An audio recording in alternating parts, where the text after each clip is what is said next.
nukleáris doktrínáját, és hiperszonikus rakétákat is kilőtt Ukrajnára. Amikor egy olyan országgal, mint Oroszország, amely más, mint mi vagyunk, és alapvetően a katonai erőre építi a politikáját, egyáltalán a világban elfoglalt helyét, a jövőről alkotott elképzeléseiben kulcs szerepe van annak, hogy ők a világ egyik legerősebb hadserege, amely a legmodernebb és legtömegpusztítóbb fegyverek fölött rendelkezik.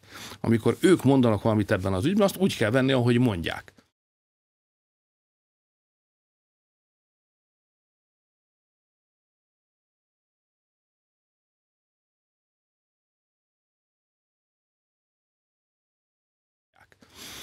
Tehát én azt hiszem, hogy a következő 2 hónapban nekünk, európaiaknak nem az nyugat-európai kommunikációra épülő politika törvényeiből kell kiindulnunk, hanem egy háborús logikában minden mondatot és szót megfontolva, körültekintően és a józanész szabályai szerint kell eljárnunk, egyébként baj lesz.